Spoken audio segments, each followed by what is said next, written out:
Okay, so here we have the code for Arduino project number 10, ZoeTrope. Um, so first off, we set in some, we declare some variables. So for control pin 2, this is what's connected to 7 on the Arduino, and so we just call that 2. And these are not variables, these are constants, my bad. It says constant. Enable pin 9, this is what turns on the H bridge. This is the value of the potentiometer. It's the output of it. And so yeah, we set the constants, and these are the different constants for the H bridge that turn on that for the direction, which will later be used to switch the direction of the motor.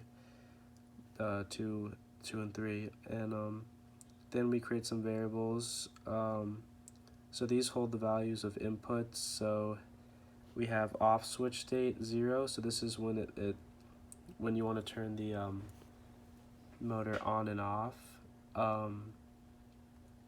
and it needs to know what the setting is of the previous switch state. Just so at the end of the code, it's gonna keep it in that previous state. So when you turn pin 4 on and off, the direction switch pin 4 on and off, it's gonna save the last position of the switch state. So that's what that's for. The direction of the switch state, so this is for pin 5, or the 0, this is the 0 value, but that's gonna be with a switch state pin 5 here. It's all pretty complicated, and yeah, same thing.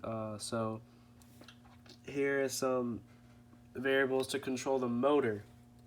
The motor's on, off, the speed of the motor, and the current direction of the motor. And yeah, constants and variables just make it easier, so you don't have to type out all these words later. And here's the setup, so inputs and outputs. So the direction of the switch pin, so that's an input, putting the switch pin on and off. And then the output, and these are connected to control pin 1 and 2. These are the outputs of the H bridge. Enable pin, that's an output that powers on the H bridge. And what this does, right here, this turns on the motor, just so it's like that little sound that you hear before the motor is actually spinning, so it doesn't turn on right away, just to make a more smooth on and off transition. So here's the loop. So here's the meat of the code, and so it reads the value of the on and off switch, which is, I think, is connected to pin 4 on the Arduino.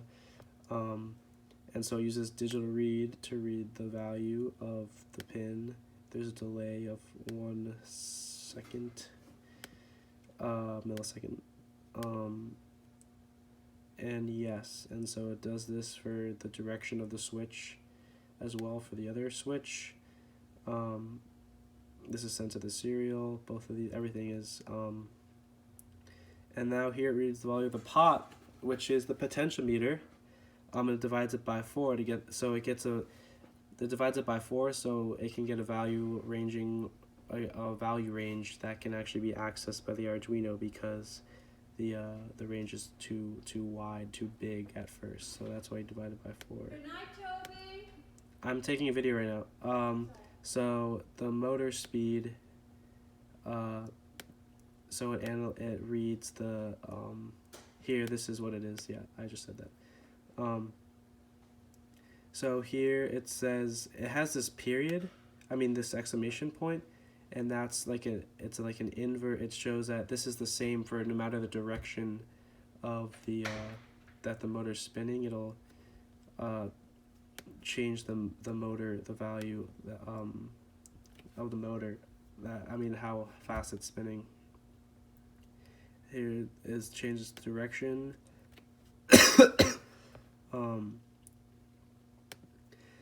So yeah, here we refer refer to some of the constants we had before. Pin 1, pin 2. One's on, that means it turns one direction, the other turns the other.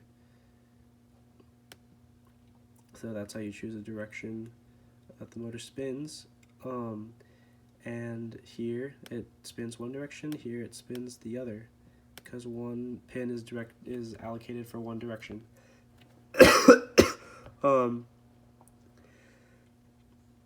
And so the motor is on, we have this constant 1, and the motor's off, we have it 0, and we have to have this because it keeps the previous